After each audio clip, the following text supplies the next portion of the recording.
yang sebenarnya adalah ketika kami ada dalam ibadah ini. Kegembiraan secara roh harusnya ada dalam ibadah ini. Pengharapan dan penghormatan akan Engkau harusnya ada dalam ibadah ini. Kami percaya Engkau ada dan hadir dalam ibadah ini, Bapa. Engkau ada bersama kami. Mata iman kami melihat hal itu. Dan kami mau menghormati, menghargai hadirat-Mu saat ini. Dan ketika kami berkata kami menghormati hadirat-Mu, Engkau bukan melihat fenomena luar kami. Engkau bukan melihat fisik kami. Tapi yang Kau lihat hati kami. Betul nggak kami menghormati dan menghargai Engkau? Biarlah itu ada dalam setiap hati kami saat ini ya Bapa. Bapa, kami sudah memberkati Engkau dengan pujian dan penyembahan. Saatnya Engkau berfirman kepada kami, memberkati kami dengan firman. Oleh sebab itu Bapa, pakai dan kuduskan hamba-Mu saat ini. Meminta kuasa darah Yesus menyucikan hamba-Mu yang berdosa ini. Sehingga hamba dilayakkan berdiri di atas mimbar yang kudus dan suci ini. Sebab tanpa kekudusan, tanpa darah Yesus, hamba tidak layak ada di atas mimbar ini. Demikian juga Bapa, kuduskan setiap jemaat-Mu di tempat ini. Sehingga mereka juga layak menerima benih firman. Tanah hati kami sudah digemburkan dengan pujian dan penyembahan kami. Berarti tanah hati kami siap untuk terima benih firman. Roh Kudus, tanamkan benih firman itu di dalam setiap hati kami semua. Sehingga firman yang kami dengar akan tumbuh berakar dan berbuah.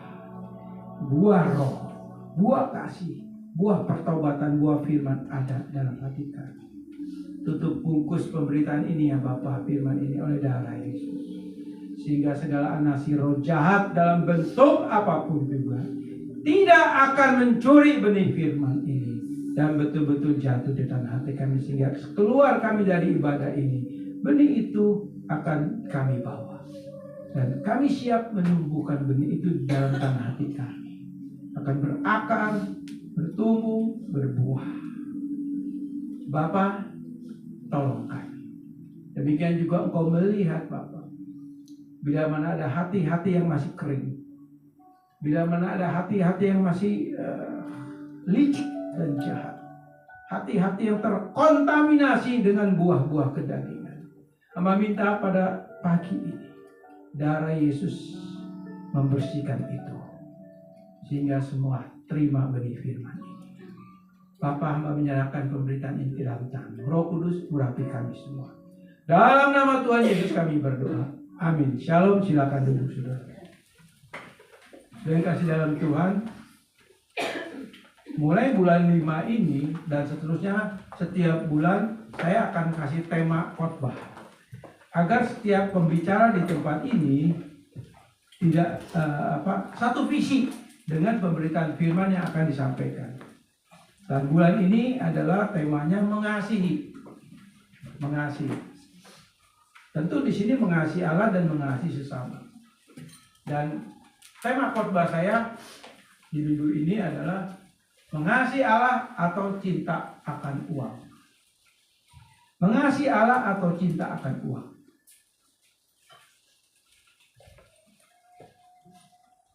Antara mengasihi Allah dan cinta akan uang itu agak sedikit abu-abu kalau kita salah menempatkan atau membedakan antara apa itu mengasihi dan cinta uang. Karena di Alkitab tidak ada yang namanya mengasihi uang, tapi cinta uang ada. Ini pahami dulu, ya. Tidak ada di Alkitab yang menulis atau yang mengatakan, oh mengasihi uang, mengasihi Allah. Enggak. Mengasihi Allah atau mencintai uang atau cinta akan uang.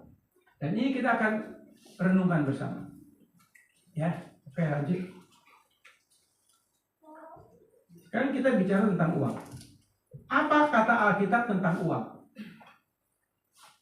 Alkitab bicara apa sih tentang uang? Saya ambil ini tentu dari Alkitab sebenarnya. Apa kata Alkitab tentang uang? Firman Allah katakan, perhatikan saudara. Saudara kalau perhatikan ini. Kalau saudara nggak perhatikan ini, nanti ke inti khotbahnya saudara nggak ngerti. Saudara akan kehilangan. Ya, oke. Saudara mesti ngerti ini dulu. Pahami ini, baru nanti ke inti khotbahnya saudara ngerti kemana arahnya. Firman Allah katakan bahwa Allah tidak benci uang. Firman Allah katakan bahwa Allah tidak benci uang. Yang kedua, firman Allah katakan uang adalah anugerah dari Allah bagi anak-anaknya. Jadi kalau kita kaya raya, banyak uang, tidak dosa. Ingin menjadi kaya itu yang dosa. Menjadi kaya tidak dosa, tapi ingin menjadi kaya itu dosa. Karena kata ingin itu berhubungan dengan cinta. Karena kata ingin lahir dari tubuh daging yang berdosa. Begitu saudara. Lalu firman Allah katakan juga uang tidak jahat. Tapi hati yang cinta uang itu jahat di hadapan. Ini semua firman Allah yang katakan, saudara, bukan saya. Dalam teologi uang, ya, ini bahasa yang paling simple saya tulis. Karena kalau dalam teologi uang terlalu jelimet, saudara. Saudara pasti nggak ngerti. Jadi ini saya berusaha dari teologi uang. Saya terjemahkan dalam bahasa sehari-hari. Ya ini yang jadinya. Seperti itu. Firman Allah katakan bahwa Allah tidak benci uang. Firman Allah katakan uang adalah anugerah dari Allah bagi anak-anaknya. Kita tahu di dalam Kejadian pasal 1 ayat 1 sampai 31 dari Keluaran pasal 20 tentang hukum yang keempat, hari Sabat. Itu firman Tuhan katakan apa? 6 hari lamanya kamu bekerja, 1 hari berikan buat aku. Berarti kata 6 hari itu bekerja artinya cari duit. Cari apa? Duit. Tuhan yang suruh. Jadi kalau saudara kerja rajin, dagang rajin, itu nggak dosa. 6 hari lamanya kamu bekerja, artinya 6 hari kamu cari uang. 1 hari buat Tuhan. Yang dosa adalah waktunya ibadah cari uang. Waktunya datang bersekutu dengan Tuhan, tapi kita lebih memilih uang dulu. Kepentingan dulu, usaha dulu, itu dosa. Ya, pahami. Ya, lanjut. Fokus uang. Ya. Ini juga Alkitab yang tulis ya, dalam teologi uang. Fokus uang artinya seorang yang hanya fokus kepada uang, pasti kerohaniannya tidak akan bertumbuh atau mati. Kata fokus ini maksud di dalam teologi uang. Itu artinya hatinya tuh ada di uang gitu. Nah, teman, hati kita ini ada di uang. Kalau hati kita ada di uang, kerohanian kita akan mati. Siapapun itu. Lalu gambaran kerohanian yang mati itu bukan berarti tidak punya pengetahuan firman. Tidak. Karena saat ini banyak hamba Tuhan, banyak gembala. Tentu dia ngerti firman. Dia menguasai firman secara teologisnya. Tapi belum tentu hatinya itu ada firman. Hatinya hanya ada uang. Karena gembala-gembala seperti ini di dalam pengembalanya fokusnya adalah bagaimana gereja menghasilkan uang yang banyak. Uang yang banyak masuk ke perbelanjaan gereja berarti masuk ke kantong pendeta. Itu pada umumnya. Maka dari itu saya selalu katakan di tempat ini walaupun saya punya otoritas untuk mengatur keuangan, tapi saya tidak lakukan itu. Artinya apa? Udah gaji saya aja. Walaupun GBI yang lainnya, itu gembala ngatur uang, saudara. Gembala 100% diberikan otoritas untuk ngatur uang. Itu ada tata gerejanya. Tapi saya nggak mau. Gaji aja kenapa? Sebab kalau udah pegang uang banyak, mata jadi hijau. Betul nggak? Nah, kunang-kunang, benar. Kunang-kunang, benar. Jadi fokusnya ke uang. Waduh, ini persembahan kurang banyak nih. Cari jiwa-jiwa, biar bangku-bangku penuh. Gembala yang benar bukan cari jiwa untuk penuhi bangku, tapi gembala yang benar adalah mengisi kekosongan hati mereka dengan firman Tuhan. Itu gembala yang benar. Mengisi firman Tuhan dengan pengajaran yang benar. Itu gembala yang benar. Yang tidak fokus kepada uang. Ya. Jadi fokus kepada uang ini bisa terjadi sama gembala maupun terhadap jemaat. Terhadap jemaat. Ya. Fokus kepada uang itu dosa. Lanjut. Antara butuh dan cinta uang. Antara butuh uang dan cinta uang. Ini juga ada dalam teologi keuangan. Dalam teologi uang, di dalam doktrin yang saya pelajari. Apakah bedanya cinta uang dan membutuhkan uang? Saudara perhatikan, apa bedanya cinta uang dan membutuhkan uang? Jelas beda. Cinta uang itu sudah menguasai hati dan jiwa. Perhatikan. Cinta uang itu sudah menguasai hati dan jiwa. Nanti saya akan jelaskan. Lalu membutuhkan karena memang butuh, ya, membutuhkan karena memang butuh uang. Maksudnya jangan kebutuhan didasari cinta akan uang. Ini akan melahirkan kejahatan.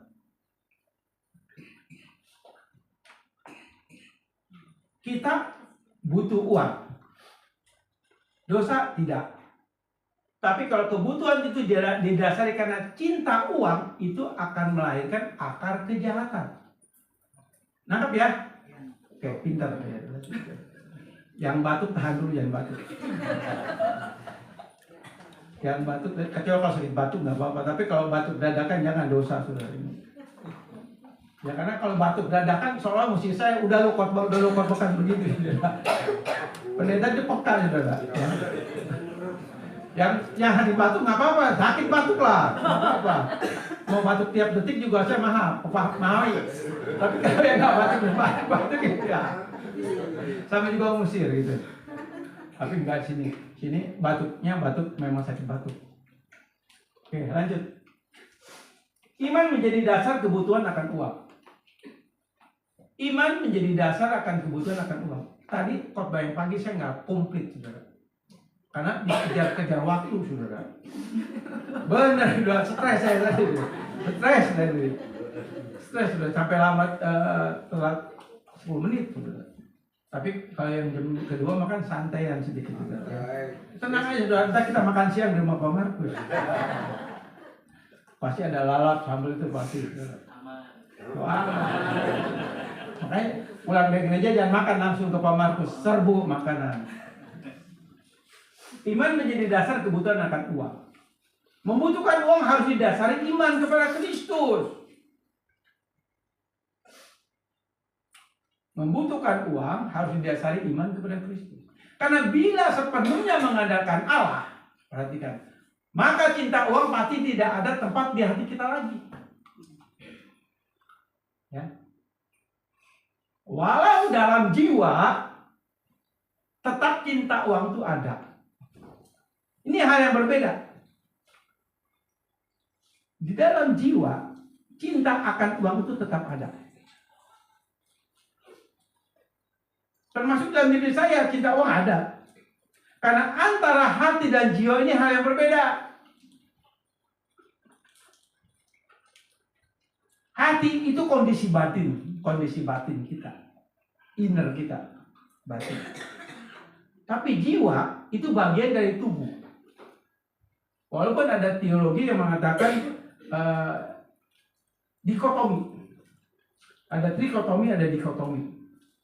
Trikotomi itu mempercayai bahwa ada tubuh, jiwa, dan roh. Dikotomi itu bicara mengenai tubuh dan roh saja. Jiwa bagian dari roh. Itu saya nggak sepakat. Kita harus memahami Alkitab dengan benar, secara sistematis. Kita harus melihat seluruh Alkitab 31.100 ayat lebih tentang jiwa dan roh.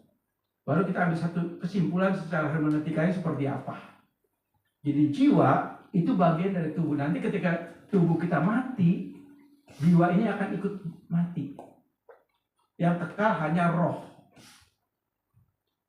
Jadi di sini saya katakan dalam teologi keuangan, walau dalam jiwa tetap ada cinta uang, tetap ada semua. Ada. Tapi kalau cinta uang sudah ada di hati, itu yang nggak boleh.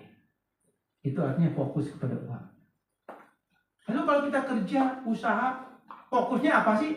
Cari duit kan, hepeng, betul nggak? Nggak ada yang cari usaha kerja bukan karena duit, nggak ada. Jujur aja. Semua uang.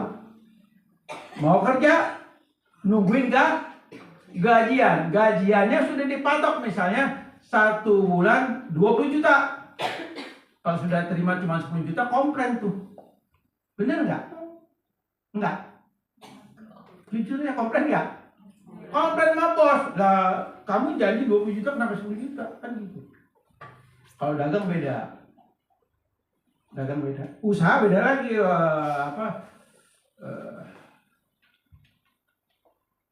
Makanya kalau bisa pendeta jangan usaha, saudara. Karena ada pendeta yang usahaannya menghalalkan segala cara, saudara. Ya, hati-hati, saudara. Saya bersyukur saya udah full time, saudara. Lalu jiwa saya cinta uang, cinta. Saya normal. Ngerti? Normal cinta uang. Tapi hati saya udah memiliki istilahnya kamar hati saya yang ada cinta uang, saya kunci tuh. Tapi sayangnya kuncinya nggak dibuang sama saya. Ya, oke ya. Lanjut. Dunia berkata waktu adalah uang, dan Alkitab berkata waktu adalah jahat. Benar nggak nih? Benar. Kan time is money. Waktu adalah uang. Benar. Ayo, siapa sini yang kerja, yang usaha bukan karena uang? Nggak ada. Semua karena uang. Ya istilah dunia, kepala jadi kaki, kaki jadi kepala, banting tulang. Saya juga nggak ngerti konsep itu dari mana. Tapi ujung-ujungnya duit, dosa. Tidak. Ya. Tapi konsepnya itu. Dunia berkata waktu adalah uang. Dan Alkitab berkata waktu adalah jahat. Ada itu di dalam Efesus pasal 5. Nanti baca ayatnya cari sendiri. Tapi saya yakin sudah nggak baca. Dunia berkata waktu adalah uang. Alkitab berkata adalah waktu itu adalah jahat. Berarti dua kalimat yang saling menopang, saling melengkapi. Artinya apa? Kalau kita fokus kepada uang, itu artinya kita tidak fokus lagi kepada Allah yang menjadi sumber pengharapan kita.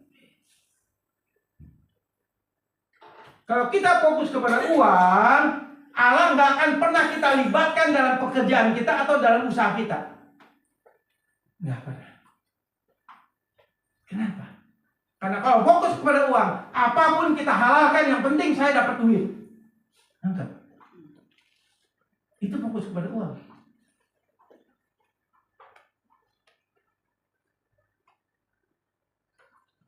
Sekali lagi, ya. Kalau kita fokus kepada uang, walaupun ya contoh misalnya, saya hamba Tuhan Gembala, saya masih usaha misalnya, masih usaha nih, apalagi kalau jadi kontraktor, saudara, itu ngeri-ngeri sedap, saudara. Ya betul. Kenapa? Kalau jadi kontraktor, Pak Markus juga mengalami itu, ya. Artinya, saya waktu dulu belum full time, saudara. Jadi dosa sedikit nggak apa-apa lah, gitu kan. Full time. Begitu aja setelah full time sebagai kontraktor saya stop. Saya pernah garap di sini 3 rumah di Resina ini. Pimpronya ya jemaat juga, saudara. Lalu people-nya bilang, udah pada ini nggak apa-apa, besi mah toleransi 5 mili juga masih merem kita. Kan speknya misalnya 10 mili ya 10 mili asli. Toleransi besi 10 mili kan 9,8 sampai 10 itu masih masuk kategori SNI. Tapi ini masih kategori udah dah 10 mili jadi 9,5 kita merem Pak. Dikasih kesempatan loh saudara. Lalu sanitarinya, floor drainnya, ya semuanya itu totok. Tapi kan di Indonesia mah ada totok KW2. Kan diajarin. Udah pakai totok KW2 aja Pak, nggak apa-apa. Bedanya itu bisa 200%. Tapi itu saya pergumulan saudara. Kalau ini untung gede gua. Ini boncos. Kan gitu juga. Ya kan? Lalu saya berpeperangan. Saya bilang enggak, ikutin spek 3 rumah puji Tuhan, rugi 100 juta. Rugi 100 juta di sini. Bukan untung, rugi 100 juta. Lalu sini karena ngelihat kerja saya bagus, Pak, lagi, tobat, saya bilang enggak bisa. Dulu saya punya pengalaman juga. Ya salah satunya itu mengakibatkan saya kerugian sampai miliaran saudara. Main limbah. Waktu itu di Semarang saya. Tapi belum full time. Itu saudara menggiurkan. Memang kalau main limbah kalau nggak jujur kaya raya. Saya pernah ditawarkan levis, celana levis ya, apa bahasanya belum tahu. Ya udah itulah ya, levis lah gitu. Pokoknya bahasa Indonesia levis. Ya kita orang Indonesia pakai bahasa Indonesia. Ya levis itu waktu itu aja satu celana 600.000. Satu celana. Saya ditawarkan berapa? 25.000. Cuman ada cacat dikit-dikit, ngerti nggak? Dan jualnya itu tidak boleh di Pulau Jawa, harus di Kalimantan, Sumatera, Papua. 25.000. Menggiurkan, saudara. Kalau saya fokus kepada uang, kan memang cari uang. Fokus kepada uang, berarti ini saya harus ambil ini kesempatan. Ya kantong. Tapi saya tidak bergumul, saudara. Minim takut Tuhan itu masih ada lah, remnya ada saudara. Bayarnya di mana kalau saya? Bayarnya jadi di kantor, di gudang. Waduh, ntar gimana? Tetap PO-nya apa semua keluar. Bayangin, kalau saya keluar jual 300.000, udah saya abrek untungnya. Ada hati yang takut Tuhan masih ada. Jadi nggak diambil saudara. Teman-teman saya bilang goblok lu. Ya memang goblok ya. Karena nggak fokus pada uang. Ya. Lalu limbah apa? Limbah kain. Itu sudah tahu nggak? Kalau kita nggak main sama orang gudang, nggak bisa kaya. Limbah kain kan cuma paling gede juga catnya tuh 50 cm semeter. Nah ini di balik itu ada blok-blokan itu. Tahu? Blok-blokan masih utuh. Benang-benang itu sisa-sisa kan dikit, itu benang utuh. Tapi di dalam itu lu harus bayar sama orang gudang. Saya nggak ambil juga. Saya takut. Lalu ada lagi satu orang Korea tawarin saya. Ini legal, saudara. Kata dia legal. Baju yang mau diekspor ke Korea, itu saya ditawarin 1 box. Ini yang di cuma 1 box. Nota keluar. Surat jalan keluar. Tapi bayarnya di luar pabrik. Harganya dipotong sampai 70%. Enak. Enggak berani juga. Akhirnya gelap. Duit saya hilang semua. Pulang jatuh miskin, saudara. Itu yang saya alami, itu saya tahu lah. Itu main limbah, saudara. Tapi kalau saya fokus kepada uang, saya halalkan segala cara. Tapi masih ada rem, akhirnya ya nggak jadi. Gobloknya itu saya. Jadi saya katakan kalau di sini main riba, kalau kayak Pak Markus saya yakin lah dia bertobat udah. Juga jangan jadi kontraktor lah. Kemarin ada kasus saya dengar ini, maaf ya, ngeri kasusnya saudara. Kontraktornya pendeta lagi, mateng dah. Aduh, udah nggak usah ngomong dah udah deh. Apa sih? Untungnya 200.000%. Waduh enak. Kalau saya dapat 5 rumah gitu bisa beli mobil baru. Saya nggak lagi mobil pinjaman ini saudara.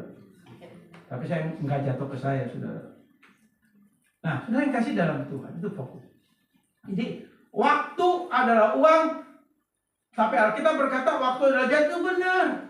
Jebakan-jebakan yang dari si iblis, dan iblis tahu daging kita ini cinta duit, daging kita ini suka uang, daging kita ini pasti melotot hijau melihat duit, itu daging kita. Daging kita suka itu. Nggak mungkin nggak. Sudah tahu, salib Kristus itu hanya 2 yang dibayar kepada kita. Pertama, Yesus mati di kayu salib itu untuk menebus dosa kita. Yang kedua, Yesus Kristus mati di kayu salib untuk menghapus dosa. Dan yang ketiga, yang Yesus tidak lakukan, dosa tetap ada masih di dalam tubuh daging kita. Nah, Yesus mati di kayu salib untuk menebus dosa kita. Yang kedua, bukan menghapus. Yang kedua, Yesus mati untuk mengampuni dosa kita. Ya. Yang pertama, Yesus mati untuk apa? Menebus. Menebus. Ya, menebus dosa kita. Yang kedua, Yesus mati untuk mengampuni dosa kita. Yang ketiga, Yesus mati bukan menghapus dosa.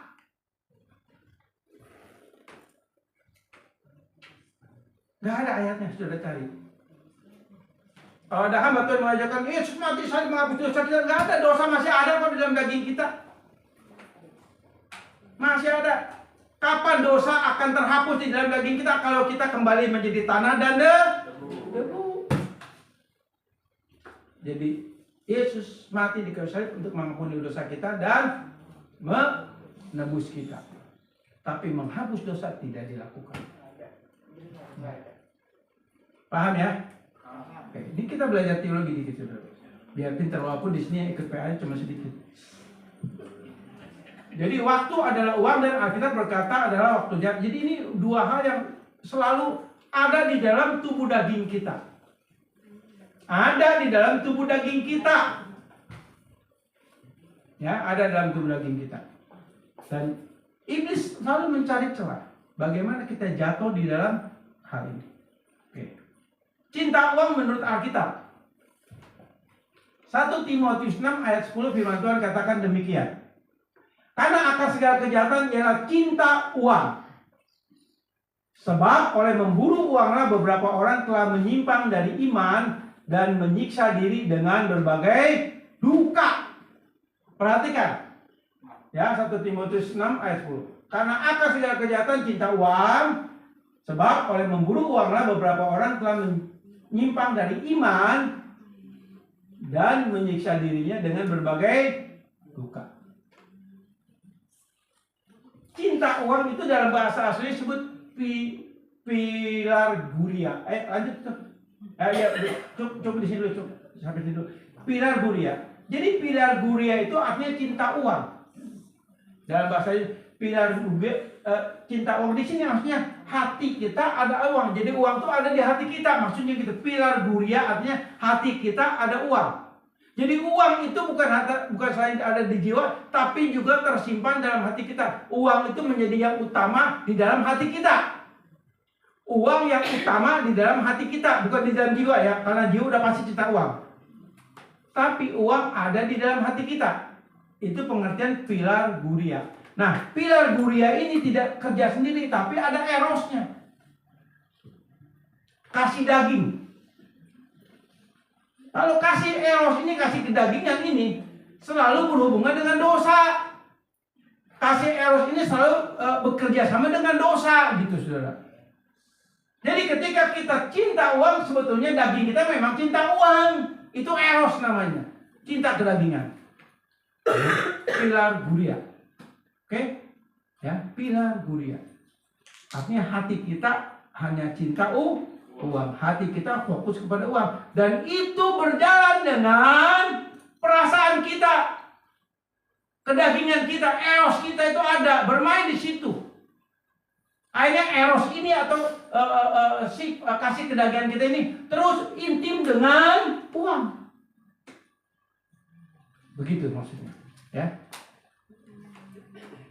Ayat ini ditujukan kepada siapa? Kepada orang Kristen di Efesus. Kepada jemaat di Efesus. Bahaya ciptakan uang yang rajin ibadah melayani Tuhan yang merasa sudah beriman. Hati-hati saudara.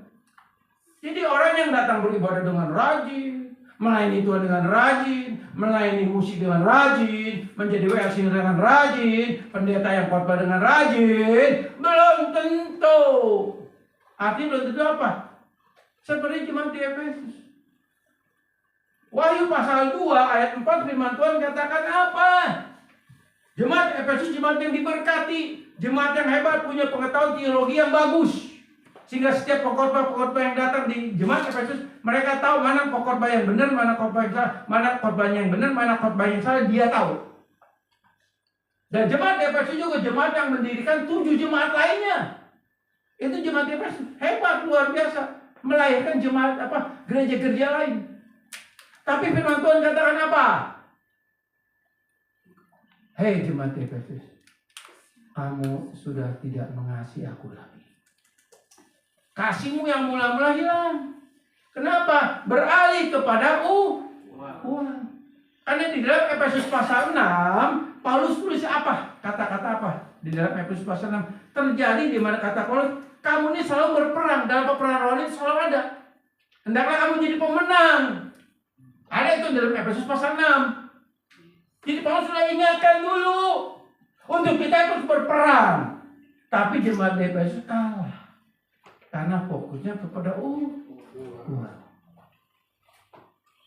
Dan jemaat yang seperti ini bukan seluruh jemaat Efesus seperti itu. Karena tetap dalam sebuah jemaat, dalam komunitas gereja, tetap yang namanya gandum dan lalang itu ada. Gandum dan lalang itu ada. Saya berdoa, selalu berdoa, saudara. Saya kan doa nggak kasih tahu saudara. Saya selalu berdoa biar jemaat di tempat ini semuanya gandum. Saya minta sama Tuhan. Amin. Saya tahu Tuhan kata, kalau biar jemaat di sini ada jemaat yang gandum. Walaupun saya secara manusia ragu, takutnya ada lalang juga gitu, saudara. Saya mesti bicara apa adanya, saudara. Sebab orang yang gandum itu punya 3 poin. Dia punya kesadaran rohani, kedisiplinan rohani, kegelisahan rohani yang disebut angst. Itu pasti ada. 3 ini ada.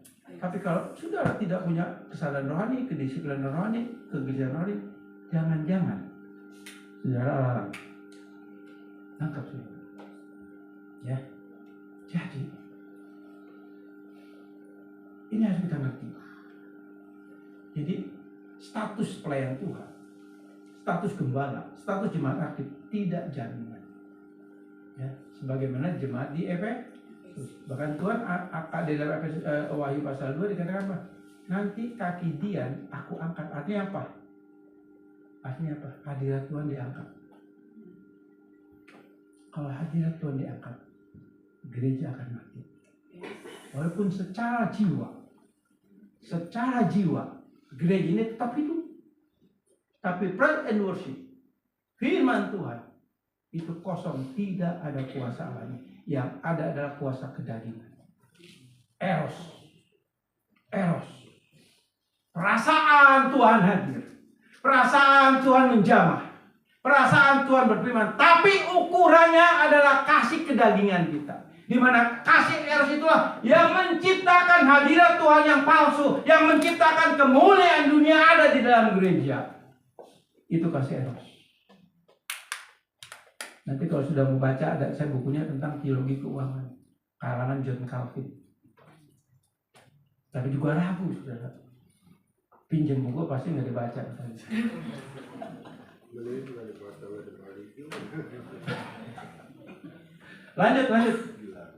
Lanjut. Tinggal 12 menit lagi. Ini kadang-kadang bikin stres juga. Tapi benar juga, nggak apa-apa, ini memang harus begini. Pengingat gitu, saudara. Ya kayak tadi saya dikejar-kejar, kayak dikejar anjing galak. Tapi nggak apa-apa, ini bagus. Khususnya buat pekot-pekot yang punya konsep praktis, saudara. Ciri Kristen uang, ya ciri Kristen cinta uang. Ayat 9. Tetapi mereka yang ingin kaya raya terjatuh ke dalam percobaan, ke dalam jerat, dan ke dalam berbagai-bagai nafsu yang hampa, yang mencelakakan, yang menenggelamkan manusia ke dalam keruntuhan dan kebinasaan. Ya. Jadi cirinya apa? Satu, akal. Kan tadi dikatakan cinta akan uang, akal kejam. Ada kata akal. Kata akal itu dalam bahasa aslinya disebut rija. Rija artinya tunas atau benih. Nah, tunas ini kalau udah mulai tumbuhnya hal yang jahat dari segala kejahatan. Tunas kalau sudah tumbuh dari biji bertunas lalu menghasilkan cabang dan berbuah, dan buahnya itu adalah kejahatan di mata Allah, walaupun dikemas dengan sikap yang rohani, walaupun dikemas dengan pelayanan, walaupun dikemas dengan kita rajin ibadah, tapi tunas itu enggak pernah bisa bohong, dan Tuhan tahu itu.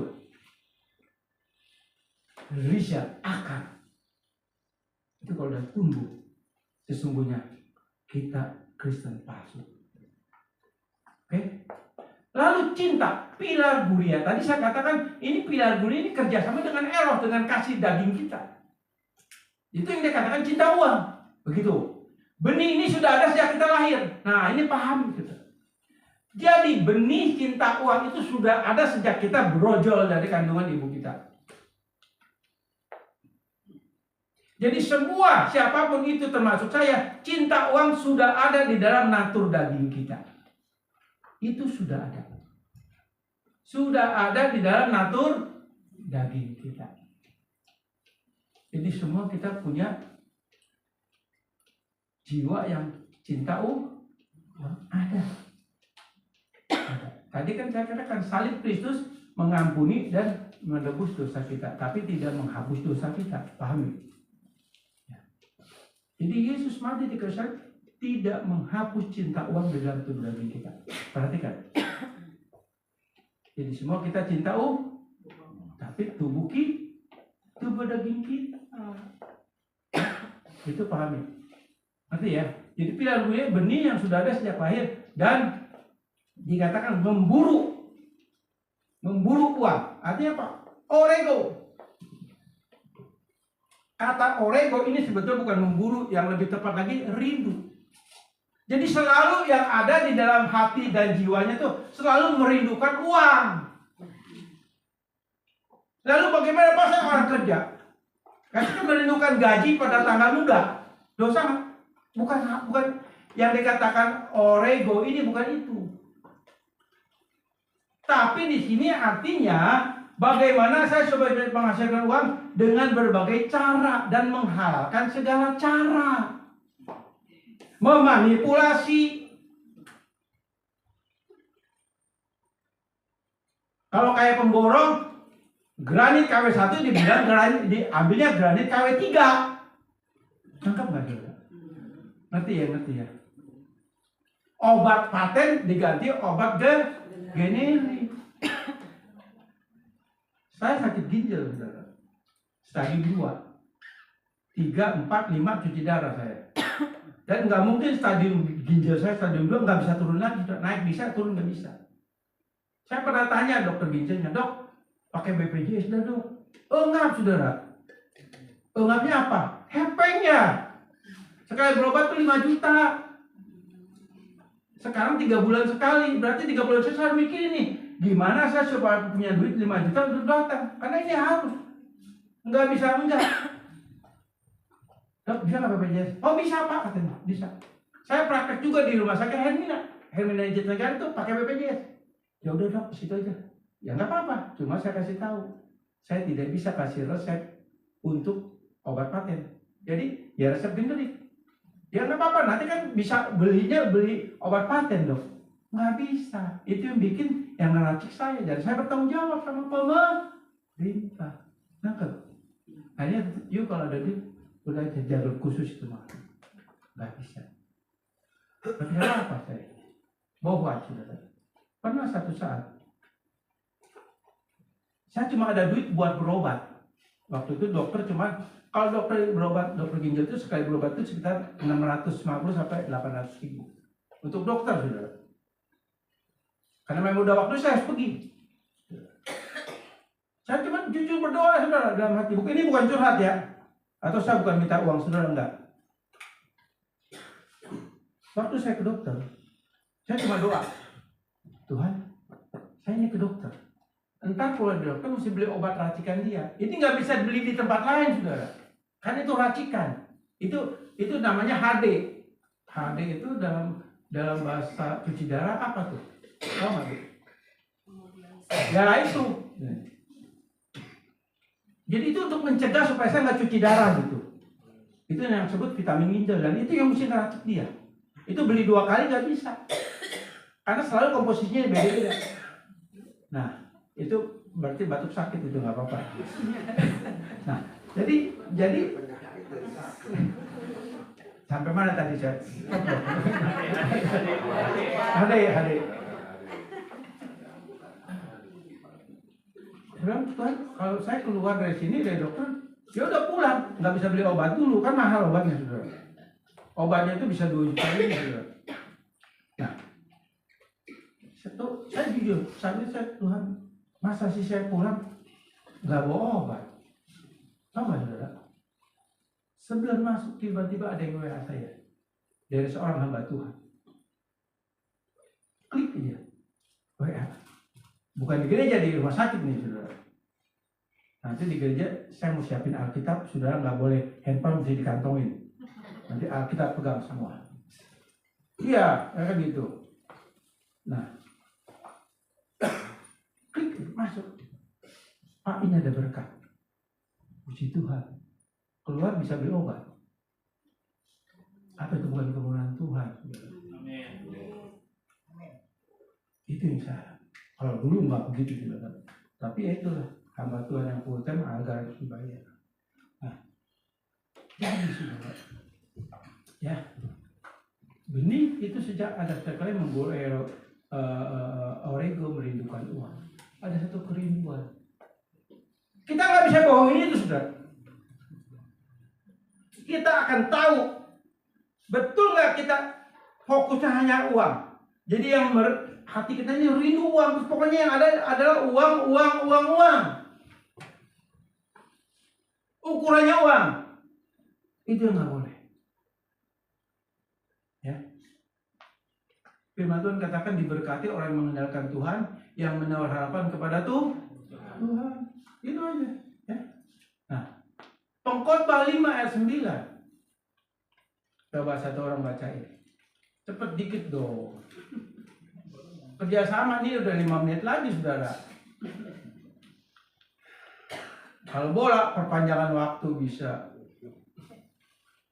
Kalau khotbah perpanjangan waktu ya semoga aja bisa ntar. Cepet dikit. Pengkhotbah 5 ayat 9. Cepat. Pengkhotbah 5 ayat 9. Siapa mencintai uang tidak akan puas dengan uang. Siapa yang mencintai uang tidak akan puas dengan uang. Ini bicara apa? Ini bicara Orego. Jadi walaupun dia merindukan uang lalu uang itu didapat tapi nggak akan pernah puas.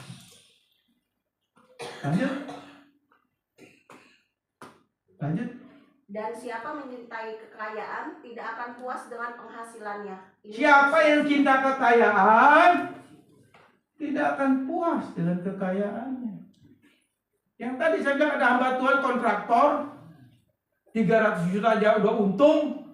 Ini untungnya bisa beli mobil CR-V 1. Waduh, saya bilang Tuhan kenapa nggak ke saya aja gitu ya. Berdosa. Oke, lanjut. Ini pun sia-sia. Ini pun sia-sia. Yang tulis pengkhotbah siapa? Salomo menulis berapa kitab? 3 kitab. Belajar kitab atau 3 kitab. Pertama dia tulis Kidung Agung. Kidung Agung ditulis pada saat dia mau jadi raja. Itu bicara tentang percintaan antara manusia dengan Tuhan. Lalu yang kedua, ketika dia menjadi raja, yang sebelum jatuh dalam dosa, dia tulis kitab Amsal. Nah, setelah dia jatuh dalam dosa penyembahan berhala, dia bertobat di masa tuanya, dia tulis kitab Pengkhotbah. Makanya kitab Pengkhotbah adalah satu renungan daripada Salomo. Kalau kita kejar kekayaan, kalau kita fokus kepada uang dan kekayaan, semua akan sia-sia. Dan Pengkhotbah tulis apa? Nanti engkau mati, engkau tidak bawa apa-apa. Engkau lahir telanjang, mati pun telanjang. Betul nggak mati telanjang? Ada nggak mati bisa pakai jas? Dipakai, saudara. Betul nggak? Makanya orang Kristen mati itu boros, petik lah, apa? Ini kayak orang Muslim, saudara. Kayak kapan tanam aja udah gitu. Nggak apa-apa, kenapa? Nggak, itu nggak ada masalah. Itu cuma budaya dari budaya Tionghoa.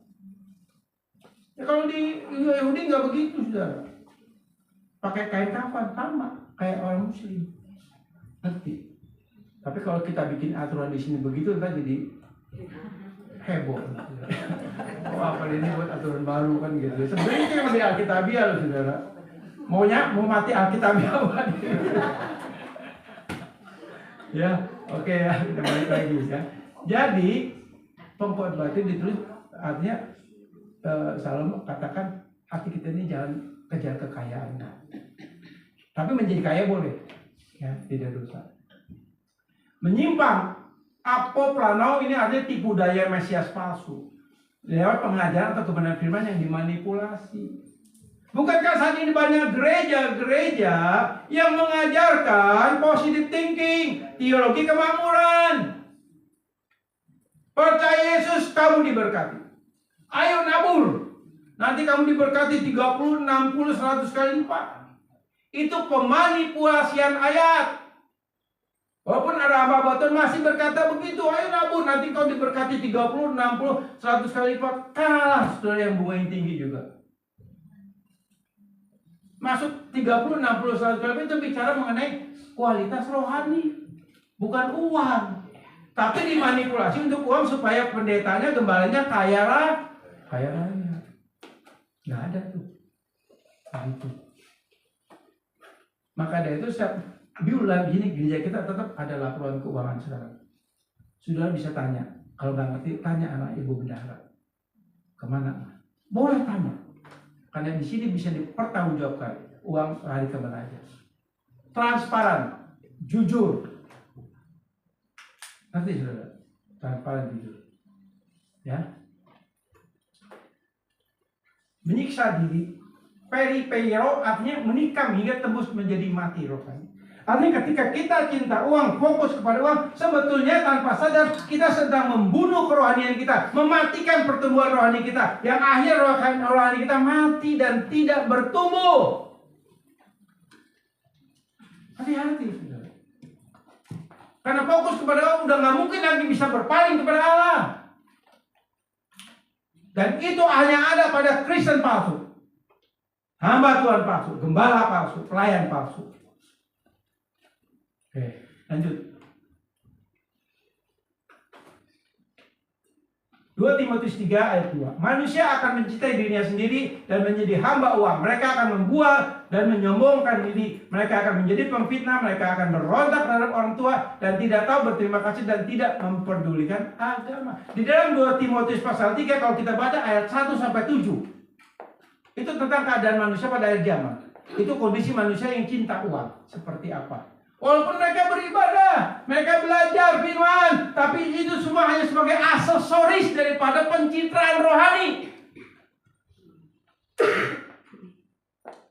Khususnya buat para pelayan Tuhan, para hamba Tuhan, para gembala. Pencitraan rohani. Maka itu saya pernah bilang, 10 hamba Tuhan yang ada, saya pesimis. 10 punya masuk surga enggak, saudara? Paling 6, paling yang masuk surga 3 atau 4. Ini bukan nubuatan, saudara, enggak. Ini prediksi saya aja. Jadi dari 10 hamba Tuhan yang masuk surga paling 3 atau 4 orang. Selebihnya go to hell. Walaupun gerejanya besar. Gereja besar, gereja bertumbuh bukan karena Tuhan bela gembalanya, tapi Tuhan bela namanya, bela gerejanya, bela firman-Nya. Tapi hamba Tuhannya, gembalanya nanti urusan sama Tuhan. Seperti yang dikatakan di dalam Matius 7 ayat 21-23. Aku tidak kenal engkau, nyala engkau berkata. Tuhan bukankah saya sudah bernubuat, sudah mengajar, sudah berkhotbah, sudah membaptis orang, sudah mengajar, sudah menginjil, sudah bermisi. Tapi kata Tuhan, Fred, ya kenal. Yang kau perbuat kejahatan. Lukas 13 juga mencatat begitu. Tuhan bukankah kita sidang dengan kau? Tuhan bukankah saya sudah melayani perjamuan kudus? Lalu Tuhan katakan apa? Aku tidak kenal engkau. Nah, kau perbuat kejahatan. Itu buat siapa? Buat gembala, buat pelayan Tuhan. Atau buat jemaat yang terlibat dalam perjamuan kudus. Ya. Nanti sudah baca 2 Timotius pasal 3 ayat 1-7. Lanjut.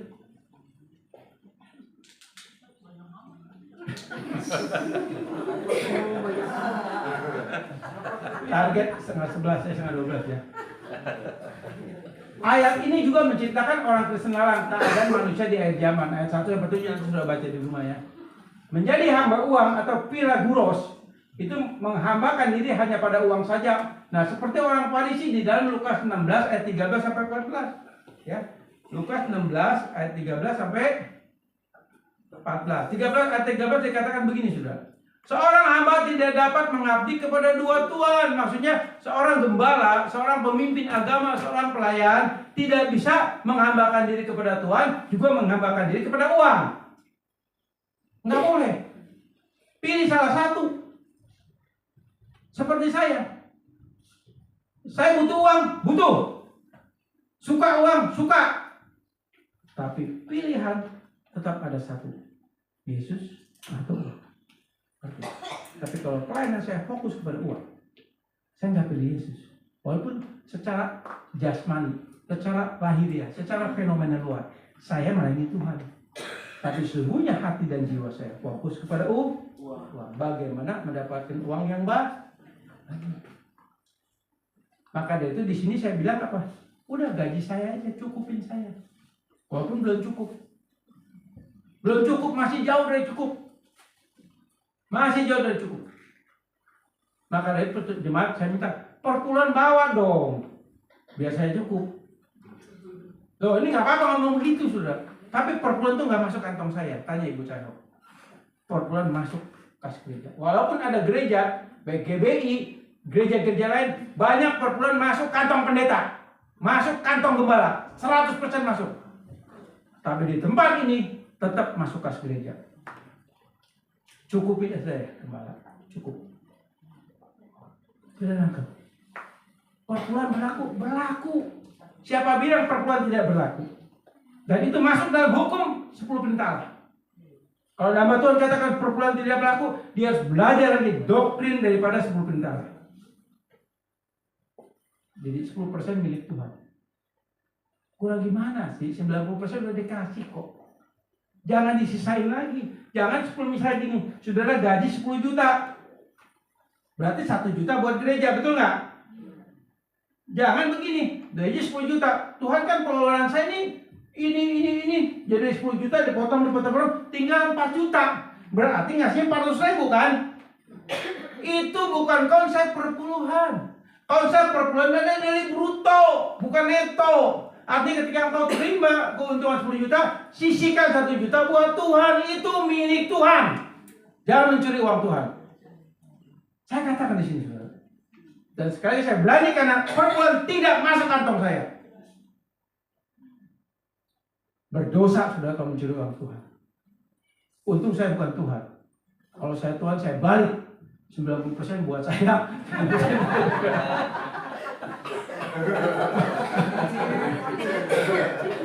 Bersyukur saudara, saya bukan Tuhan. Oke ya, anggap ya. Bersyukur saudara ya. Bersyukur, oke ya. Lanjut. Karena jika demikian ia akan membenci yang seorang dan mengasihi yang lain. Ini jelas. Ini bicara uang, ya. Atau ia akan setia kepada yang seorang dan tidak mengindahkan yang lain. Itu jelas uang. Kalau kita fokus kepada uang, walaupun gembala setia sama uang, walaupun dikemas dengan kerohanian.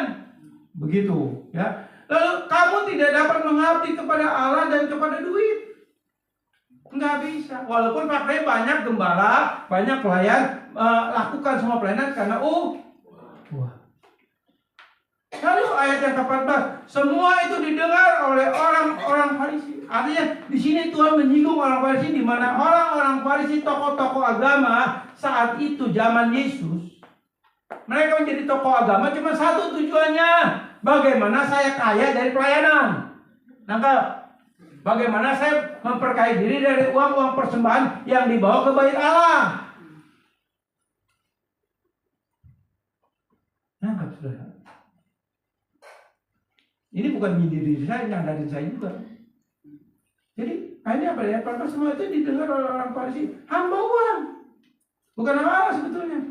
Dan itu dan mereka mencemooh dia atau mentertawakan Tuhan Yesus. Kata mencemooh ini dalam bahasa aslinya itu artinya gini, mencibir Yesus. Harus rohani. Gitu maksudnya, mencibir Yesus. Maka dari itu hati-hati jemaat, jangan mencibir gembala. Saya katakan, kalau gembala sudah itu benar, sudah berdosa. Tapi kalau gembala itu benar, maka Tuhan punya hati yang benar, hati yang fokus kepada Allah, engkau berdosa. Ya, ya. Di dalam Mika pasal 3 ayat 11, ya, saya akan bacakan. Mika pasal 3 ayat 11. Para kepala memutuskan hukum karena suap. Ini bicara mengenai imam nih, mengenai orang Farisi, mengenai ahli Taurat. Kalau sekarang mengenai hamba Tuhan, mengenai gembala, mengenai pendeta, mengenai pelayan Tuhan, begitulah kira-kira. Jadi bukan buat jemaat aman, saudara, tenang aja. Ini buat para pelayan, gembala, pemimpin agama. Para kepala memutuskan hukum karena upah. Kan banyak kan hamba Tuhan menghalalkan segala cara demi uang. Saya suka dengan sikap Pak Yono. Ketika keponakan beliau mau nikah di sini, Pak Yono bilang, Pak Denny mah nggak bisa dicogok sama uang, betul nggak Pak? Ditolak sama beliau, saya setuju. Tapi dengan ada pendeta lain yang terima karena uang. Memberkati karena uang. Pak Yono udah tahu hati saya. Saya bilang kalau mau pernikahan di sini harus bimbingan. Status jelas. PK nomor 2. Hukum nomor 1. Tapi banyak kebanyakan begitu. Yang penting dapat hepeng. Dapat duit. Walaupun dulu saya bukan miliknya sudah. Kita pernah beli ruko 4. Betul? Tapi akhirnya di bukan saya ngomong, itu maksudnya ngomong. Itu dilakukan karena apa? Lalu nanti dia akan berhubungan dengan Tuhan. Ini betul. Saya sih berdoa biar dia bertobat. Oke? Dan para imam memberi pengajaran karena bayaran.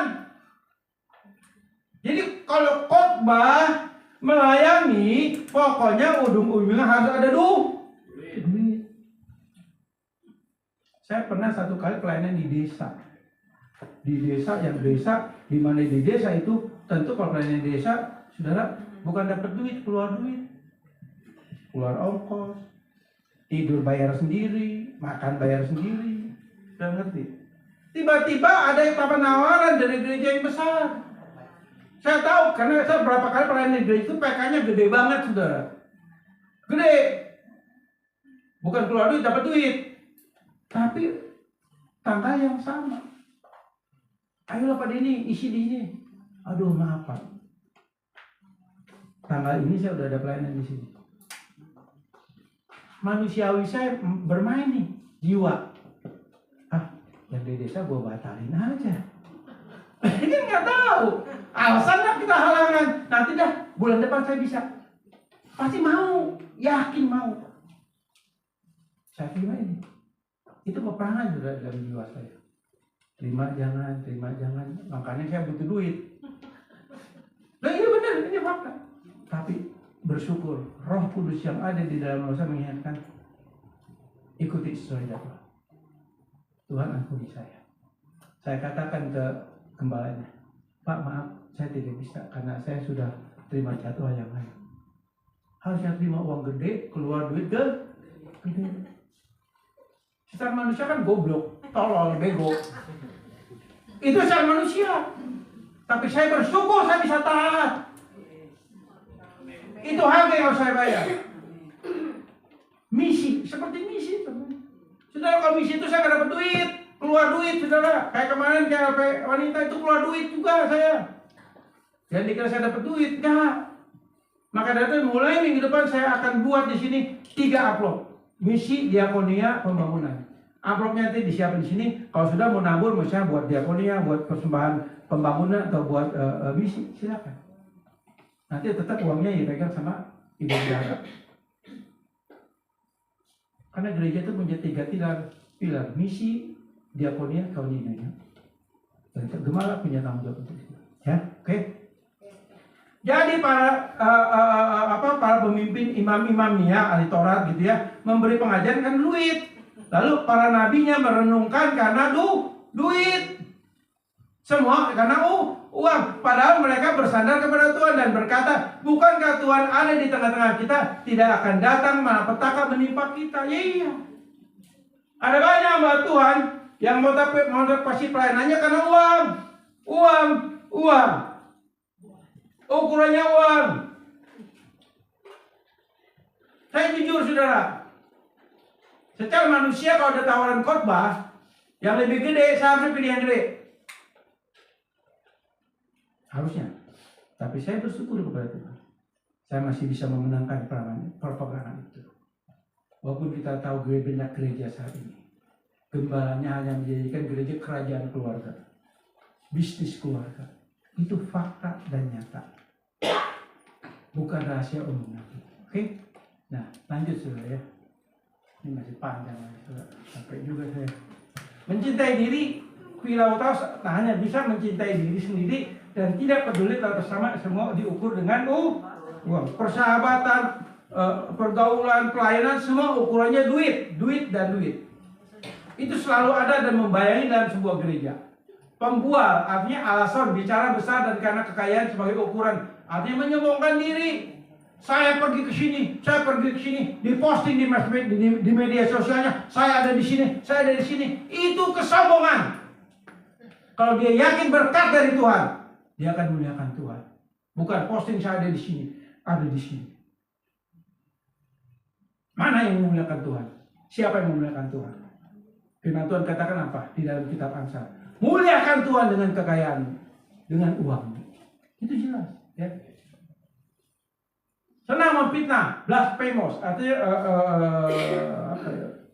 memanipulasi atau menghujat atau menghina, ya. Senang menghina. Orang yang fokus kepada uang dia selalu senang menghina orang, melecehkan orang, mencibir orang yang susah, yang miskin. Ngerti? Atau kalau kelompoknya, saya berharap gereja sini nggak ada. Jangan di sini ada kelompok kaya, kelompok miskin, nggak boleh. Kita semua saudara seiman dalam Tuhan.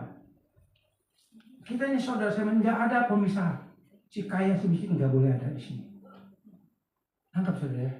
Ayo kita bangun kebersamaan, kesehatian di tempat ini. Karena gereja itu koinoninya seperti itu. Pemberontakan, ya. Tidak suka agama hanya sebagai formalitas. Lanjut. Nah, ini terakhir ya. Nah, terakhir udah tuh, tenang aja saudara. Tenang aja saudara ya. Udah tenang aja, jangan ngoceh-ngoceh aja saudara. Enggak, itu batuk sakit itu Pak. Enggak batuk. Saya peka, kalau batuk yang pengen buru-buru saya peka saudara. Lukas 12 ayat 15 sampai 21. Orang kaya yang bangga dengan uangnya, tapi bodoh bagi Allah karena cinta uang dan uang segalanya bagi dia. Uang lebih berharga daripada Allah. Matius 6, 19 sampai 20, beribadah kepada Allah atau kepada uang. Artinya apa Lukas 12 ayat 15 sampai 21? Di sini dibicarakan kan orang kaya yang bodoh. Dia orang kaya raya. Dia katakan aku bisa pakai apa saja, aku bisa beli apa saja, aku nggak perlu Tuhan dalam bahasanya. Bukan berarti saya nggak perlu Tuhan, enggak. Tapi jiwanya, sikapnya itu nggak bisa ngebohongin gitu, ngerti nggak? Karena dia kaya, karena dia banyak uang, nggak perlu berdoa lagi. Gue mau beli apa? Beli. Nggak tanya Tuhan. Bangga dengan kekayaannya, bangga dengan uangnya, bangga dengan aksesorisnya. Itu orang yang fokus kepada uang, fokus kepada kekayaan. Hati-hati saudara. Lalu itu orang kaya yang bodoh. Kata Tuhan apa? Kalau malam ini engkau ambil, bisa nggak kekayaanmu menolong engkau? Bisa nggak uangmu menolong engkau? Nggak bisa, mati. Mati. Tapi banyak yang lupa. Banyak yang lupa. Apalagi hamba Tuhan yang gerejanya besar, gonta ganti mobil. Uang gereja yang dipakai. Ya kalau hamba Tuhan nggak usaha, dari mana duitnya? Duit gereja dimanipulasi. Bendaranya cari supaya bisa diatur. Syukur bendara di sini nggak gitu. Walaupun baik hati sama saya. Tapi nggak boleh begitu gembala. Maka dari itu sekali lagi di sini saya menetapkan gaji saya aja. Saya nggak mau. Walaupun ya ada risiko ya, nggak apa-apa, kita jalan aja. Karena Tuhan panggil saya di sini, hati saya ada di sini, bukan di tempat lain. Gitu. Ya. Jadi Matius 6 ayat 19 sampai 20 ini bicara spirit Injil. Spirit Taurat diganti dengan spirit Injil. Artinya apa? Kita ada pilihan. Kita mau beribadah kepada Allah atau kepada uang. Nah, sudah dikasih dalam Tuhan. Satu hal penting sebelum saya tutup khotbah adalah ayo kita cek diri saat ini sebelum kita keluar dari tempat ini. Apa kita fokus kepada uang atau fokus kepada Allah? Bila mana kita sadar kita fokus kepada uang, bertobat, minta Roh Kudus, jangan. Saudara, kalau kamu percaya hidupmu di tangan Tuhan, Tuhan tanggung jawab akan hidupmu. Tuhan tanggung jawab atas usaha dan pekerjaan. Tuhan tanggung jawab atas keuangan. Tuhan tanggung jawab akan anak-anak, akan masa depan anak. Percaya. Sebab hidup orang benar sudah ditentukan oleh Tuhan. Kita berjalan dalam jalan. Saya undang untuk pemusik mereka. Sudah, mari kita nyanyikan satu lagu. Aku mengasihi Engkau Yesus. Biarlah lagu ini menjadi satu bentuk komitmen pernyataan iman kita bahwa betul kita mengasihi Tuhan. Dan saya undang untuk jemaat bangkit berdiri.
daging kita ini natur yang berdosa.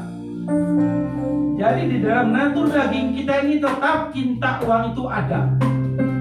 Tapi firman Tuhan katakan jangan sampai itu ada di hati kita. Jiwa kita pasti suka uang, cinta uang. Tapi jangan sampai hati kita suka uang atau cinta uang. Itu yang tidak boleh. Mari saat ini kita belajar merenungkan dan memilah. Ada di posisi mana kita? Fokus kepada Allah atau fokus kepada uang? Kalau kita percaya hidup kita di tangan Tuhan, kita percaya hidup kita dalam rencana Tuhan, percayalah kita berjalan dalam tanggung jawabnya Tuhan. Jangan sampai terjebak dengan cinta akan uang, saudara. Jangan melatar belakangi kehidupan kita dengan cinta uang. Ini tahu cinta uang ada dalam natur daging kita dan ini hidup terus. Tapi biarlah kita harus menundukkan jiwa kita kepada otoritas Roh Kudus, kepada otoritas firman Tuhan, agar hidup kita terus fokus kepada Allah. Peperangan belum selesai, saudara. Kita setiap detik berperang terus antara cinta uang dan mengasihi Allah. Itu selalu ada.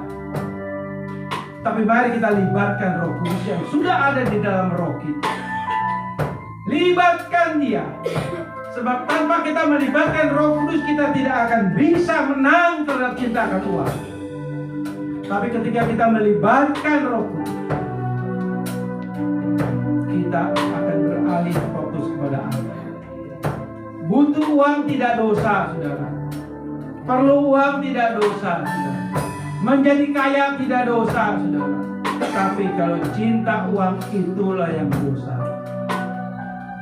Kita tidak bisa beribadah kepada dua Allah, Allah uang atau Allah yang sejati.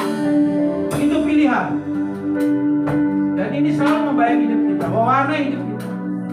Kita butuh uang. Gereja butuh uang. Tapi jangan jadikan untuk uang menjadi Allahmu dan Allah saya. Tetap Allah kita yang sejati adalah di dalam Yesus Kristus Tuhan. Sudah dikasih dalam Tuhan, renungkan firman ini. Sekeluar dari tempat ini, katakan, aku mengasihi Tuhan Yesus. Aku mengasihi